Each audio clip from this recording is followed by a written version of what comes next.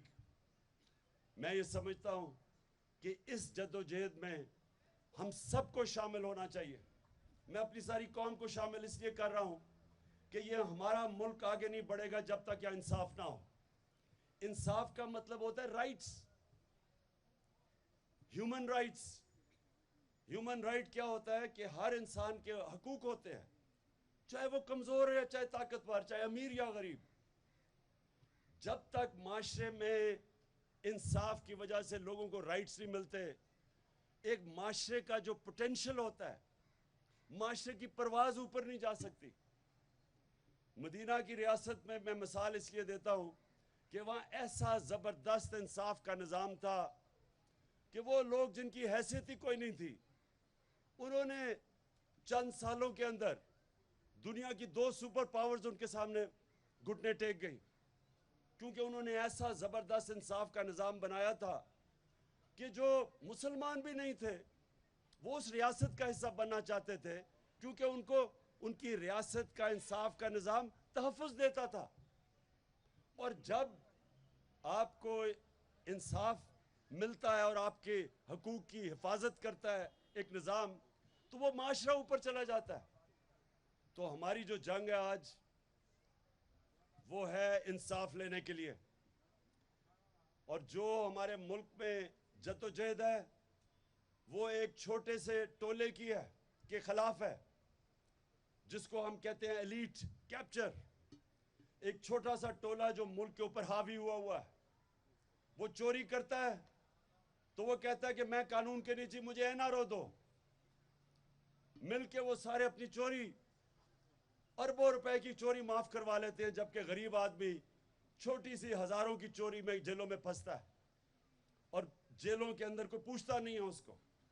طاقتور چوری کرتا ہے قانون سے اوپر, اس کو ہاتھ نہیں لگتا. کمزور جب بیچارہ, اس کو کوئی حفاظت نہیں کرتا قانون. یہ ہمارا سب سے بڑا المیہ ہے. اور یہ جو رائٹس کی موومنٹ ہے, انصاف کا مطلب رائٹس کی موومنٹ, یہ چل رہی ہے, اور یہی ہے حقیقی آزادی کی تحریک. حقیقی آزادی, حقیقی آزادی, بس حقیقی آزادی تب ملتی ہے جب ایک ملک کا انصاف کا نظام لوگوں کو آزاد کر دیتا ہے. ابھی حال ہی میں دیکھیں, ایک اس کو ARY کا نیوز ایڈیٹر, سوچیں نیوز ایڈیٹر کے گھر میں, عماد یوسف کے گھر میں صبح کے 2 بجے پولیس گھس جاتی ہے.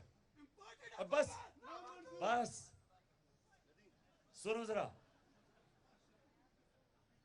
رات کے 2 بجے ایک نیوز ایڈیٹر کے گھر پہ پولیس گھس جاتی ہے اور اس کو اٹھا کے لے جاتی ہے.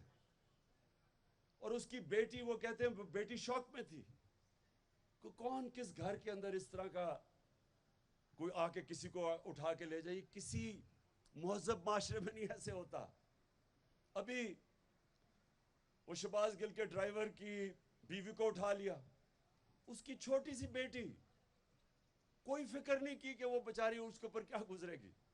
ایک منٹ سنیں، بات یہ ہے کہ جب ایک ملک کے اندر انصاف کا نظام نہیں چل رہا ہوتا، وہ لوگوں کی حفاظت نہیں کرتا، طاقتور جو مرضی کر لیتا ہے، جس کی لاٹھی اس کی بھینس، جنگل کا قانون. یہ ہے ہم سب کی سٹرگل. میں انشاءاللہ پرسوں 13 تاریخ کو لاہور کے اندر ہاکی سٹیڈیم میں پاکستان کی حقیقی آزادی کا ہم جلسہ بھی کریں گے، جشن بھی بنائیں گے، اور اپنی قوم کو بتائیں گے کہ حقیقی آزادی لیتے کیسے، حقیقی آزادی ہوتی کیا.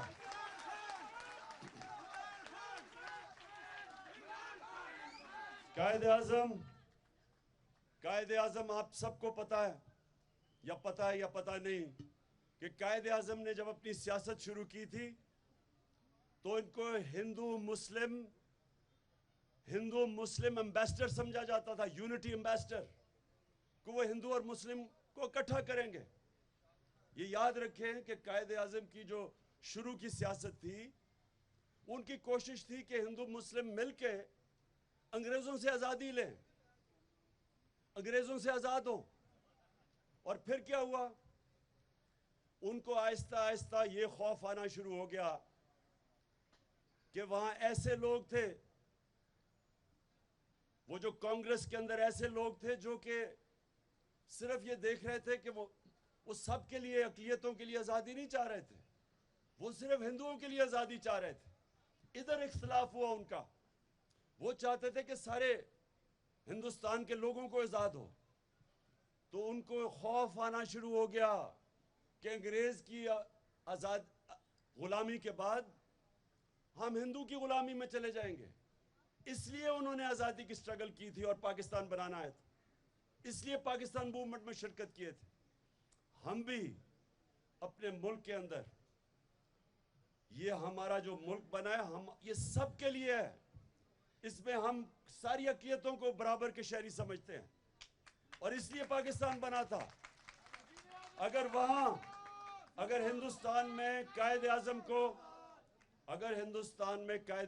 کو یہ ہو جاتا کہ ہم برابر کے شہری رہیں گے، تو وہ تو شروع میں کانگریس کا حصہ تھے. اس لیے آج پاکستان میں جب ہم پرسوں اپنی حقیقی آزادی کا جشن بنائیں گے، تو ہم اپنی ساری اقلیتوں کو بھی پیغام دیں گے کہ آپ پاکستان میں برابر کے شہری ہیں. آپ کے حقوق ہم حفاظت کریں گے، ہم ان کو تحفظ دیں گے. میں آپ کا سب کا شکریہ ادا کرتا ہوں 11 اگست میں آنے کا. پاکستان زندہ باد.